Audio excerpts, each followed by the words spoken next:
Dreams don't work unless you do. Hey there, how you guys doing today? Thanks for joining me for another episode of Bitcoin and Coffee. I'll be your host, Eugene Forrest. So, what are we looking at today with the cryptocurrency markets? Well, we got a market cap of $144 billion, and I mean, that's great. We're still climbing. We're getting back up there to the 150 billion range, which is, near our all-time highs. We got 2.9 billion traded in the last 24 hours. That seems to be standard of lately, and we got our BTC dominance continuing to grow, coming in at 49.6%, right there, kissing 50%, which is right where I like my BTC dominance. As I sit here and I look through the cryptocurrency markets, I see a lot of red today. It looks like, we had some gains yesterday. We had BTC price going up to $4,400, and now it looks like we're starting to slide backwards a bit. We're coming down 3.1% right now, coming in at $4,307. This is nothing really to be worried about. The price of Bitcoin is always super volatile. Over the long term, I'm always bullish for Bitcoin. It looks like we got Ethereum having some problems here as well, staggering backwards at 3.4%, right there under the $300 mark, coming in at 290 bucks. And Ripple's also sliding backwards as well, 1%, coming in at 19.9 cents. It looks like Bitcoin Cash, they're still continuing to have their mining difficulty fluctuations, and now they've turned around and become not profitable, and it's taking a long time for blocks to come out, where hence the other days, where they were super mining blocks, they're down 4%, and they're at $401.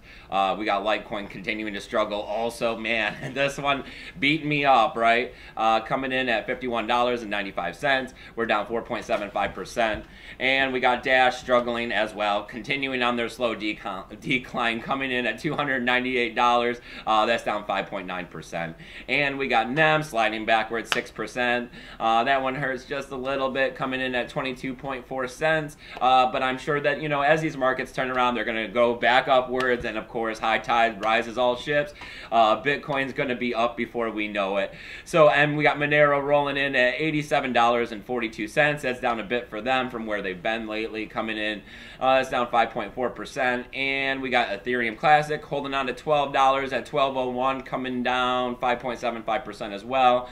It looks like Steam took a big hit right now, coming in down 12.71%, holding on to $1.17. And I like my Steam right there a little above $1, and my Steam back dollar at a little above $1, because, I'm trying to get this stuff through Steam, so I want to, generate quite a bit before this stuff shoots back up to $3 and onwards to $5 or $6.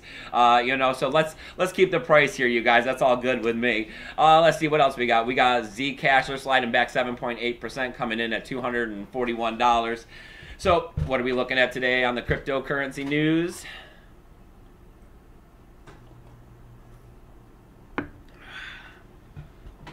Well, we're looking at, all the coins that the U.S. government took from the Silk Road, like closing it down. They went and got all the guys' coins or whatever, and, they held them for a while, and then they went and put them up for auction in, 2014 and 2015. There was about 144,336 BTCs. They ended up selling them for a grand total of $48 million. But then the guy went and filed a wrongful seizure lawsuit against them, so they got held up for a bit, and now I'm sure the government's probably kicking themselves in the ass for a little bit, because he's went ahead and he dropped the illegal seizure of these Bitcoins, and now the government's being able to actually claim the $48 million, but I guess if they had just held on a little bit, with our BTC price right now, they'd be looking at a lot bigger chunk of change than what it was back in 2014, 2015. But that's always the thing with Bitcoin is, the longer you hold, the better off you are. That's why I'm always sitting here preaching, just buy Bitcoin and hold. A lot of these other risks that a lot of people are taking to grow their Bitcoins, that's what they are. They're risk, and they're risky. But this stuff is hard to get your hands on. So, everybody has to go out there and try to figure out some way to, generate some BTC or other cryptocurrencies, because, they may go up increasing in volumes.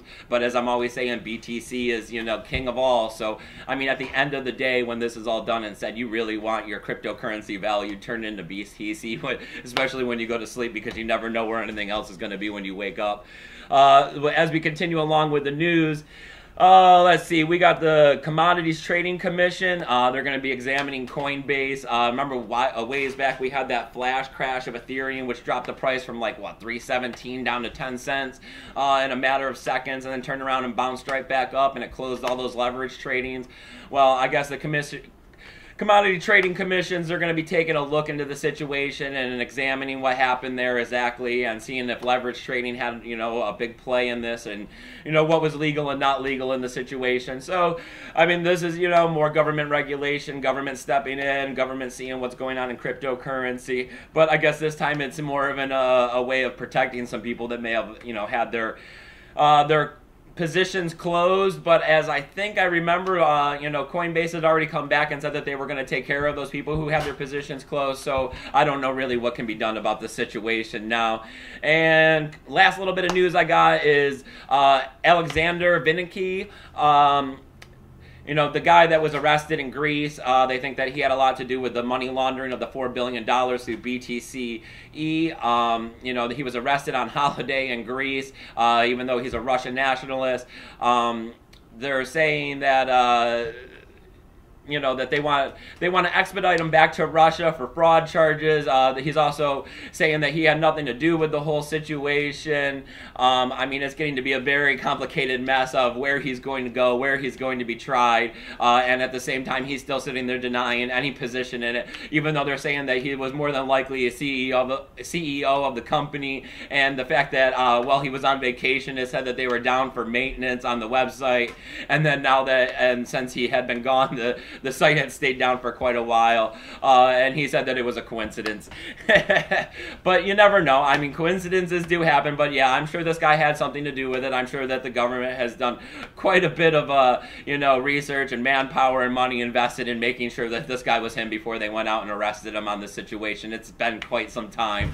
So I'm sure there's, something behind their support to say that it was him as well, and I'm sure that will be coming out in court. So if you like everything that's going on here on Bitcoin and Coffee, I need you to go ahead and hit the subscribe button. I need you to go ahead and share this video out so other people can find us. And I need you to hit that notification button so you know what time in the morning my videos are coming out, so you can be one of the first ones over here to check it out. As always, I have all kinds of lists of tools down there below for you guys to go ahead and navigate these cryptocurrency markets, find out what's going on, try to help make your trades better, try to understand what's going on with Bitcoin, try to even get you signed up with the right kind of wallets to help take care of yourself. And as always, if you don't own the private keys, you don't really own your cryptocurrency, never leave a cryptocurrency in an exchange. There's a list of exchanges below where you don't leave cryptocurrency in them, such as Changely, Shapeshift, things like that. And as always, donational address is down there below for anybody who has extra crypto laying around. And, I keep saying that this is a hobby of mine, and I'd actually like to make a correction. James Bond kind of pointed out a little bit of something here to me. Hobby is downplaying this, and this is more than a hobby to me. This is a passion project. I love you viewers. I love everything you guys do for me. I love getting up in the morning and making this little YouTube video for you guys. I know it's not the greatest, but at the same time, there are only 24 hours in a day, and I really like to sleep 8 of them, and, I do have a family to take care of, so I have to go to work for 8 hours, and therefore, unfortunately, I'm only able to provide a little bit of time towards my passion project. But, I do put some effort into this. I do try to help you guys out with my email address, which is eugeneforrest@20gmail. Please just shoot me an email if you got questions. That's the whole point in this. I'm sure that my opinions are not the greatest of opinions or out there, really rocking the boat on anything, but I'm not really a rock the boat kind of guy. And with my thoughts and plans and everything that I have going on with BTC, I'm more of a wait and see kind of guy. I have no problem just buying Bitcoin and sitting here on the sidelines, knowing that someday that Bitcoin is going to be worth a lot of money. Going out there and trying to figure out all of these other cryptocurrencies and really risking the money, that's not something I'm super into, because money is hard for me to come by, so I try to take as little risk as possible. So, if you guys want to criticize for that, that's absolutely fine. But as always, you guys are watching, so keep your BTC safe.